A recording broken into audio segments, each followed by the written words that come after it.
입주민에 의한 경비원 무차별 폭행이 또 이루어졌습니다. 영상 같이 보시죠.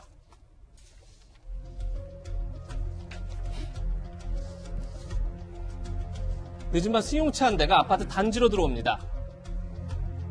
한참 기다려도 차단기가 열리지 않자 후진하더니 조수석에서 한 남성이 내립니다. 경비실에 다가간 남성, 다짜고짜 경비원을 향해서 반말과 욕설을 퍼붓습니다.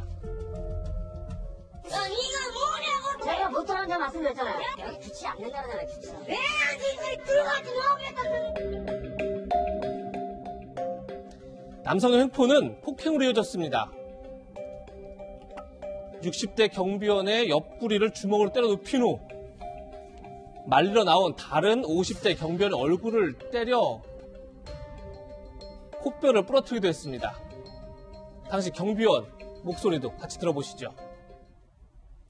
차에서 내려가지고 경비실로 들어오면서 막 얼굴에 침을 뱉고 거기서 이제 폭행을 하는 내가 제가 밖으로 나왔죠. 뭐라고 쫓아다니고 공포 그 자체예요. 사실은 떨고 막 떨고 그랬어요. 앞으로 이런 일이 또 생길까 봐 불안하시고 그러시고. 그렇죠. 그랬어요. 보복할 수 있다는 생각이 없었던데 완전히 얼굴이 코가 무너지면서 이렇게 새카매졌어요. 얼굴이. 손도 제대로 못 쓴대요. 경비원 폭행 처음이 아니죠. 계속 이렇게 반복되는 이유. 김관우 변호사님 어떻게 보십니까? 일종의 이제 갑질이죠. 그러니까 마치 경비원 자체를 자신의 하인처럼 생각하는 거예요. 그래서 주인이 지시를 하면 따라해야지 네가 왜 나에게 대들어. 그런 인식을 좀 갖고 있지 않나 싶습니다. 근데 경비원 하시는 분들이 정말 어렵죠. 저녁 늦게까지 근무하고 물론 교대로 하긴 합니다만. 근데 이 사건을 보면 말이죠. 일반적으로 아파트 정문은요.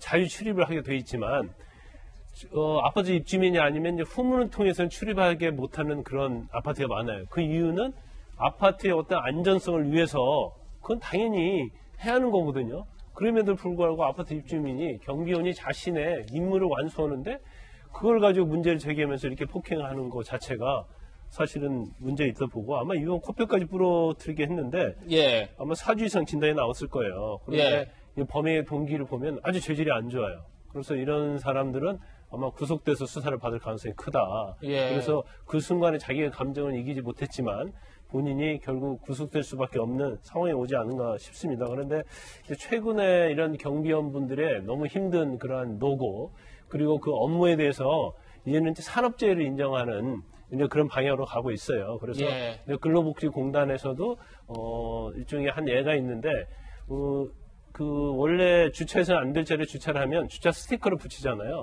근데 그건 경비원의 당연한 업무거든요. 근데 이거에 대해서 항의하면서 폭언하고 폭행해서 이분이 굉장히 정신과 치료받고 굉장히 건강이 안 좋아졌어요. 그래서 이 부분에 대해서 산재 신청을 했는데 근로복지공단에서 산재를 받아줘서 결과적으로 이제 병원비하고 평균 급여의 한 70% 일하지 못한 기간 이걸 다 인정한 사례가 있습니다. 그래서 향후에 있어서 아마 입법도 좀 보완을 해야 할 거고요.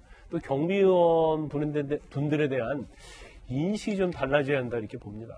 네, 인식의 변화 이게 중요한 것 같습니다.